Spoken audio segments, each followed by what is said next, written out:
Eu pergunto para você: você é um discípulo de Cristo, sim ou não? Ih, não pareceu. Você quer ser, você é um discípulo de Cristo, sim ou não? Isto. Portanto, como discípulo de Cristo, você precisa escutar o que o teu mestre disse.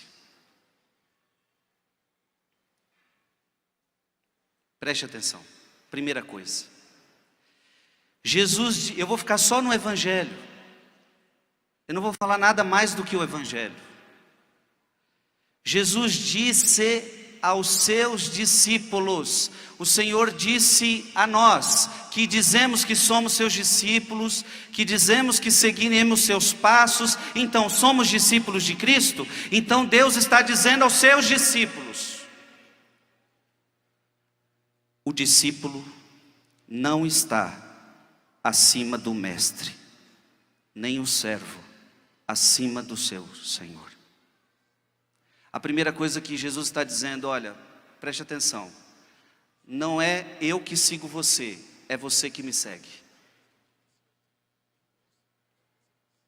Você está entendendo?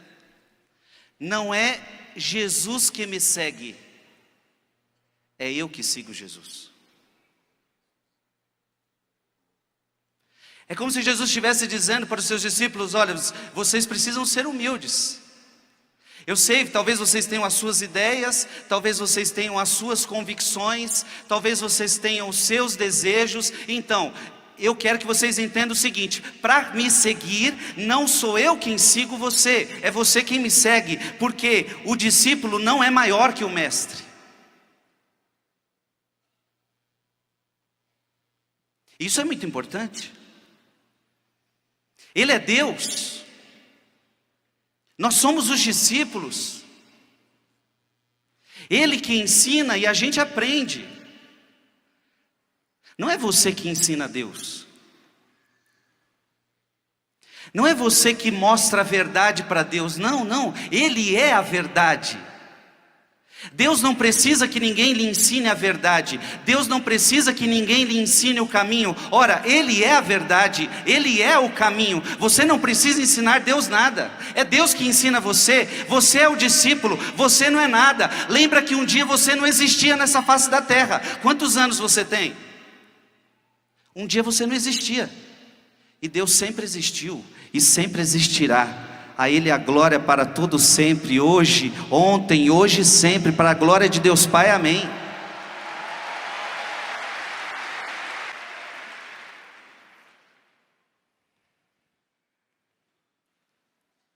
Ou você acha que a palavra dos homens é capaz de salvar você? O que eu estou querendo te dizer é o seguinte: um dia Jesus estava pregando, e as pessoas disseram: essa palavra é dura demais. E começaram a abandonar Jesus. E aí Pedro se levanta e diz: essa palavra é dura demais. Porque Jesus fala: vocês também querem ir embora? Pedro fala: não, essa palavra é dura, mas só tu tens palavras de vida eterna. Só tu tens palavras de vida eterna. Juventude, todo o povo de Deus que está aqui, vão oferecer para você um caminho mais fácil, vão oferecer para você um caminho mais agradável. Ora, é assim que o diabo vem mesmo, com um caminho mais fácil, com um caminho mais agradável. A palavra de Deus vai parecer dura, e é por isso que muita gente está questionando, porque a palavra de Deus é dura, ué. Só que tem um detalhe: a palavra de Deus vai salvar você. A palavra de Deus, quem vivê-la com a dureza que ela tem, vai colocar você no céu. E se você quiser viver uma palavra light do mundo, uma palavra gostosa do mundo, uma palavra prazerosa do mundo, dita por qualquer pessoa que seja deste mundo, você não vai ganhar a vida eterna. O que você prefere? Diga comigo: Deus está acima de mim. Diga: Jesus está acima de mim. Olha para quem está do seu lado e diga: baixa a tua bola. Diga para ele: se você se diz cristão, quem manda é Deus, e não você, que não vale nada. Amém?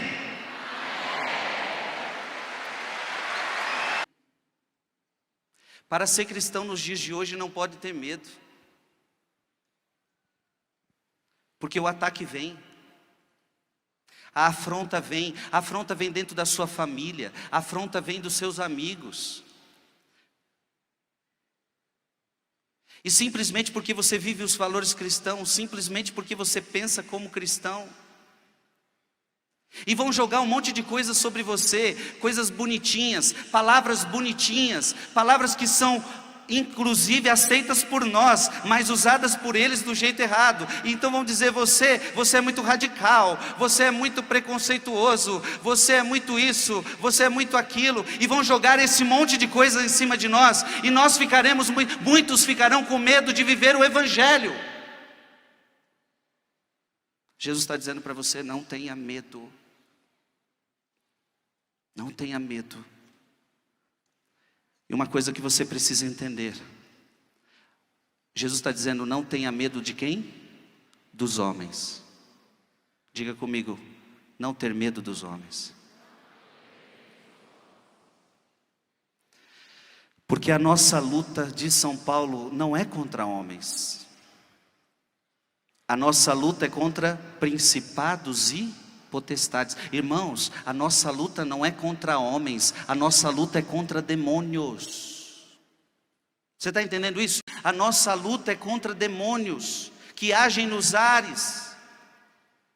Portanto, eu quero deixar uma coisa muito clara, e cada vez isso tem que ficar mais claro para nós. Nós cristãos, a nossa luta não é contra pessoas. A nossa luta é contra o pecado. A nossa luta é contra as práticas pecaminosas. Então, isso é muito importante a gente entender. Nós cristãos não estamos em luta com pessoas, inclusive com aqueles que vivem o erro, inclusive com aqueles que pregam o erro, inclusive com aqueles que ensinam o erro. A nossa luta não é contra essas pessoas, porque senão nós deixaríamos de ser cristãos, se nós começássemos a lutar contra pessoas. A nossa luta é contra o pecado que elas praticam. A nossa luta é contra o pecado que eu também pratico. A nossa luta é contra as ideologias que vão contra a palavra de Deus. A nossa luta é contra tudo que não agrada a Deus. A minha luta não é contra pessoas, a minha luta é contra pecado. Por isso você não tem que ter medo. Não é uma briga de ideias, e quem tem a ideia mais forte ganha, ou quem tem os argumentos mais fortes ganha. O que eu estou propondo para vocês é o anúncio da verdade, e a verdade não é uma ideia, a verdade é uma pessoa, Jesus Cristo.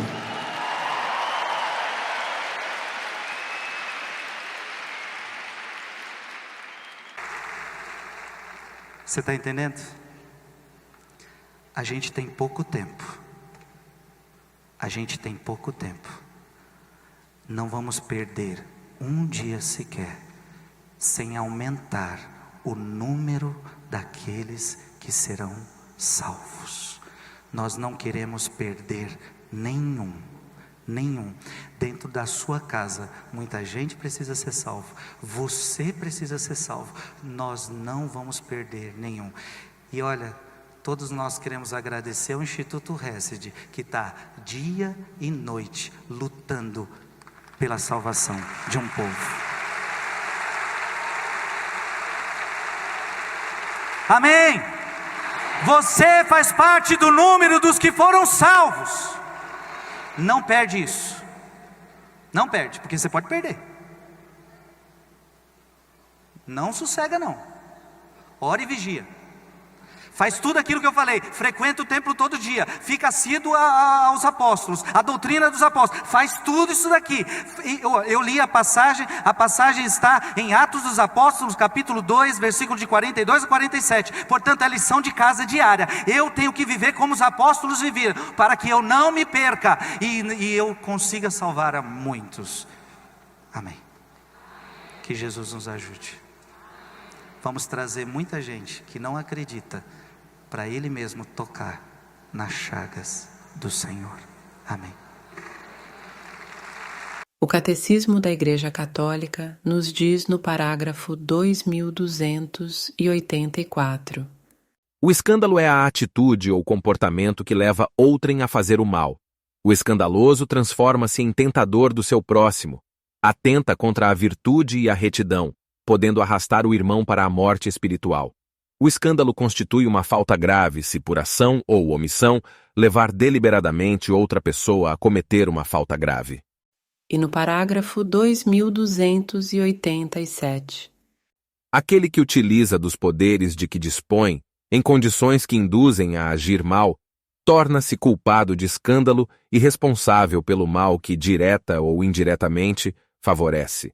É inevitável que haja escândalos, mas ai daquele que os causa.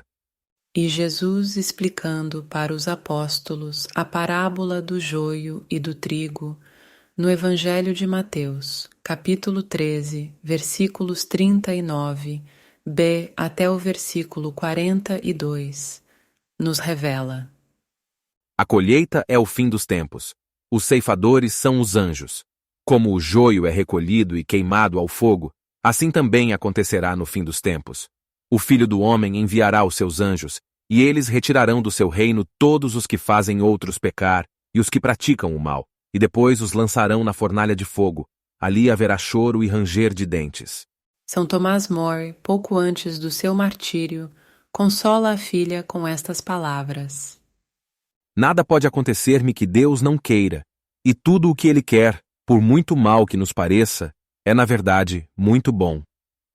A Santa Catarina de Sena diz para os que se escandalizam e se revoltam contra o que lhes acontece: tudo procede do amor, tudo está ordenado para a salvação do homem, e não com nenhum outro fim. Eu, porém, vos digo, não resistais ao mal. Se alguém te ferir a face direita, oferece-lhe também a outra. Dom Joaquim Moll errou, é fato. Mas a questão é a postura da grande maioria dos que se dizem católicos. Eu vos pergunto, qual deveria ser a postura de um católico diante deste evento? Ser católico, confiar em Jesus Cristo e confiar no Espírito Santo. Como Jesus revela a Santa Faustina no parágrafo 1076. Ó, tudo o que existe está encerrado nas entranhas da minha misericórdia, de uma forma mais profunda que a criança no ventre de sua mãe. Quanta dor me causa a falta de confiança em minha bondade. Os pecados que me ferem mais dolorosamente são os de desconfiança. Pois quem revela a cada um a justiça e o pecado é o Espírito Santo, como Jesus nos revela no Evangelho de João, no capítulo 16, versículos 7 e 8. Entretanto, digo-vos a verdade, convém a vós que eu vá. Porque se eu não for, o Paráclito não virá a vós, mas se eu for, vô-lo enviarei. E quando ele vier, convencerá o mundo a respeito do pecado, da justiça e do juízo. Centenas de páginas no Brasil e no exterior trouxeram este evento à tona, não para agir como um católico, mas para criticar, julgar e murmurar, pois este bispo auxiliar da Diocese de Belo Horizonte segue a ideologia de esquerda. Mas o que diz o Catecismo da Igreja Católica no parágrafo 2425? A Igreja rejeitou as ideologias totalitárias e ateias associadas, nos tempos modernos, ao comunismo ou ao socialismo. Por outro lado, recusou, na prática do capitalismo, o individualismo e o primado absoluto da lei do mercado sobre o trabalho humano. Regular a economia só pela planificação centralizada perverte a base dos laços sociais. Regulá-la só pela lei do mercado é faltar à justiça social, porque há numerosas necessidades humanas que não podem ser satisfeitas pelo mercado. É necessário preconizar uma regulação racional do mercado e das iniciativas econômicas, segundo uma justa hierarquia dos valores e tendo em vista o bem comum. Portanto, tanto a ideologia de esquerda como a ideologia de direita são condenadas pela Igreja Católica, pois ambas pervertem o ser humano e os tira-lhe o foco que é Jesus Cristo, o caminho, a verdade e a vida. Como diria Gilbert Keith Chesterton, que há 100 anos percebeu e escreveu: Todo o mundo moderno se dividiu em conservadores e progressistas. O negócio dos progressistas é seguir cometendo erros. O dos conservadores é evitar que os erros sejam corrigidos. O cardeal Raniero Cantalamessa, durante os exercícios espirituais para a Cúria Romana, refletiu sobre as ideologias neste ano.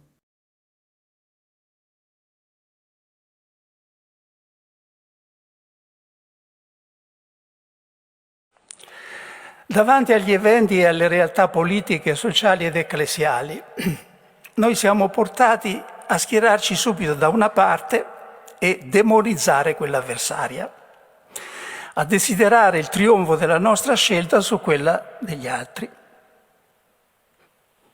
Si scoppia una guerra, ognuno prega lo stesso Dio di dare la vittoria ai propri eserciti, di annientare quelli del nemico, cosa che neppure Dio potrebbe fare, evidentemente.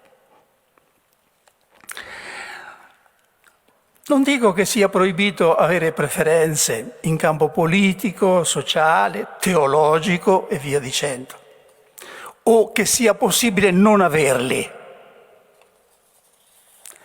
Non dovremmo mai però pretendere che Dio si schieri dalla nostra parte contro l'avversario. E neppure dovremmo chiederlo a chi ci governa. È come chiedere a un padre di scegliere tra due figli, come dirgli: scegli o me o il mio avversario. Mostra chiaramente da che parte stai. Dio sta con tutti e perciò non sta contro nessuno. Pois o amor é o único caminho, como Cristo nos revela no Evangelho de Mateus, capítulo 5, versículos 44 e 45. Eu, porém, vos digo: amai vossos inimigos, fazei bem aos que vos odeiam, orai pelos que vos maltratam e perseguem. Deste modo sereis os filhos de vosso Pai do céu, pois ele faz nascer o sol tanto sobre os maus como sobre os bons, e faz chover sobre os justos e sobre os injustos. Meu Deus! Este é um mundo nas garras do mal, este é o circo de Nero, é a paixão pelo ódio, é isto. Sangue escorrendo pelas ruas, viúvas e órfãos morrendo de fome. Nenéns nascidos com o menor defeito são rejeitados, repelidos, descartados. Este mundo não sabe nada sobre o amor. E você desistiria do mundo quando Cristo não desistiu de nós? Por que não? Não! Por que não? Amor é o único caminho. O amor que sofre paciente. O amor que é bondoso, que não sente inveja, que não se vangloria. O amor que não maltrata, que não visa o interesse próprio. O amor que não se ira facilmente. O amor que se alegra com a verdade, que nunca se compraz com a injustiça. O amor que protege, tudo crê, tudo suporta. Esse amor nunca perece. Cristo não nos abandonou. Também nós não devemos abandonar a ninguém. Aliás, como nos explica bem o professor Rafael Tonon, que divulga a devoção a Nossa Senhora das Lágrimas. A vitória já foi garantida, mas cabe a nós termos fé, acreditarmos e orarmos pela conversão de todos o clero que se desviou do caminho. Jesus, ele fala para a irmã Amália: eu guardei essa devoção por 20 séculos. Durante 20 séculos na história da igreja, ninguém invocou as lágrimas da minha mãe. E eu vim mostrar agora que há uma eficácia para este tempo. E Nosso Senhor disse: eu inauguro agora um século de misericórdia, 1928-2028. Nosso Senhor fala, essa devoção ela vai ser ensinada agora, ela vai ser abafada, ela vai quase desaparecer e depois ela vai se reacender. E essa oração, ela vai vencer a pior ameaça espiritual do Brasil, agora, neste tempo. Depois ela vai ser silenciada e depois de novo. Qual era a grande ameaça daquele tempo? A irmã Amália era uma religiosa sem instrução nenhuma, não tinha condições de forjar uma coisa dessa, né? E ela pergunta para Nosso Senhor, falou, qual que é a grande ameaça espiritual do Brasil? E aí Nosso Senhor fala uma expressão que ela não entendeu. o que aquilo significava, e ela disse para Dom Barreto, e Dom Barreto viu que aquilo se cumpriu depois. Nosso Senhor disse assim: virá aí a intentona comunista. Em 1935 veio a intentona comunista. E o que Nosso Senhor disse? Se as famílias se reunirem às 19 horas, sempre à noite, às 19 horas, Nosso Senhor pediu, e rezarem a coroa das lágrimas, a oração que eu ensinei para vocês, o comunismo não triunfará no Brasil. Em 1935, a intentona falhou. Pois não é contra os homens de carne e sangue que temos que lutar. E São Paulo foi claro na carta aos Efésios, capítulo 6. Revisto-me da armadura de Deus para resistir às ciladas do demônio. Pois não é contra homens de carne e sangue que tenho de lutar, mas contra os principados e potestades, contra os príncipes deste mundo tenebroso, contra as forças espirituais do mal espalhadas nos ares. Nosso inimigo, portanto, não é ninguém de ideologia de esquerda, tampouco ideologia de direita. Ideologias são passageiras. Cristo é eterno. Porém, a postura que os católicos estão tendo no Brasil estão atraindo maldições para eles e para o Brasil. Até quando sofrerei eu essa assembleia revoltada que murmura contra mim? Ouvi as murmurações que os israelitas proferem contra mim. Dize-lhes: juro por mim mesmo, diz o Senhor, eu vos tratarei como vos ouvi dizer. Vossos cadáveres cairão nesse deserto. Todos vós que fostes recenseados da idade de 20 anos para cima e que murmurastes contra mim, não entrareis na terra onde jurei estabelecer-vos. Nós somos católicos. Acreditamos desde o primeiro versículo do Gênesis até o último versículo do Apocalipse, sem escolher no que acreditamos, associado à tradição e ao magistério da Santa Igreja Católica. Ainda sobre o bispo auxiliar da Diocese de Belo Horizonte, Dom Joaquim Moll, São Padre Pio nos ensina a não falarmos mal, seja de um sacerdote, quanto mais de um bispo da Igreja. Já estou crucificado. Sim, mas Cristo não foi acusado de ter uma amante, nem de fazer orgias no convento. O bispo de Manfredônia é um bispo de vida duvidosa e suspeita, portanto, quem é ele para denunciá-lo? Quem é você? Quem é você para falar assim de um bispo da igreja? Quem é você? Além de ser um jogador viciado, um pecador inveterado, quem é você? Diga!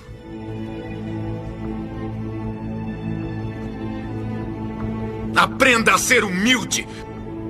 Seja humilde antes de mais nada. E agradeça por eu ter as mãos assim. Senão eu te encheria a cara de tapas. Suma daqui! Não é digno desta casa santa. Saia daqui!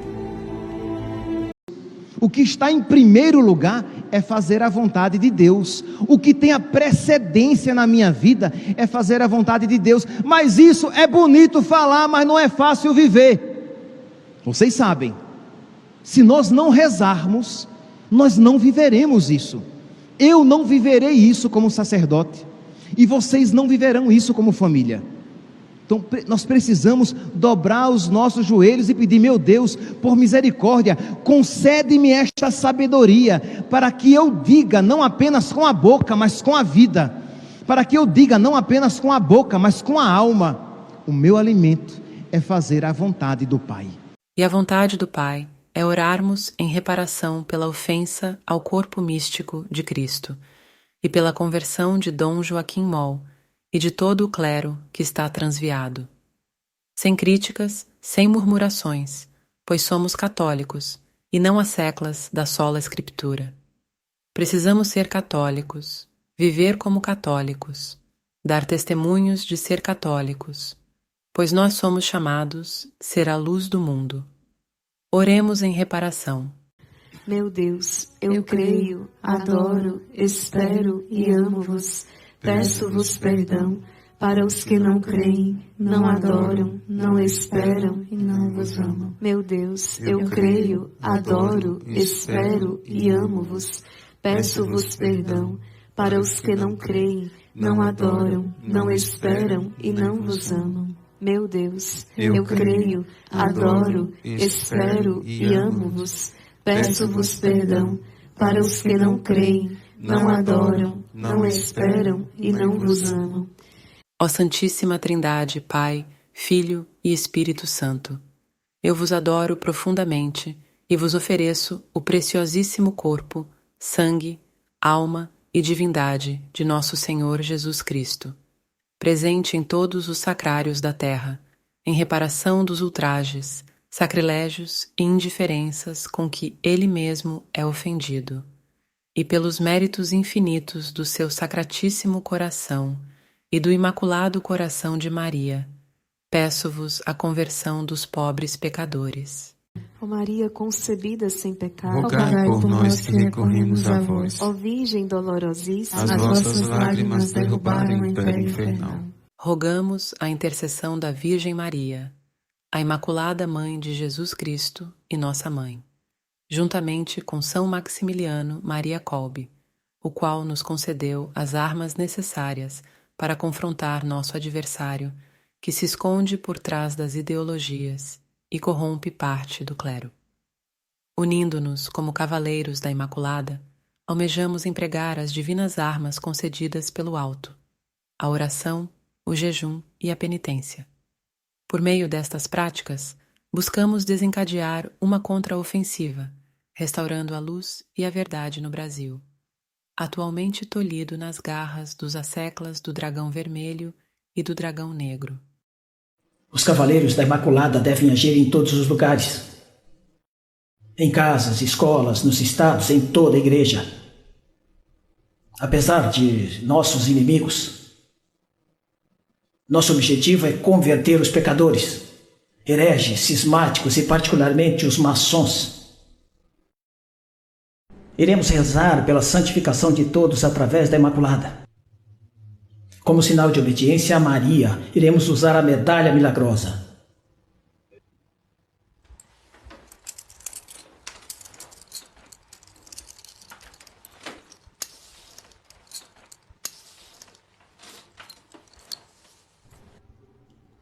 Pelo menos uma vez por dia iremos rezar com Maria. Ó Maria, concebida sem pecado, rogai por nós que recorremos a vós.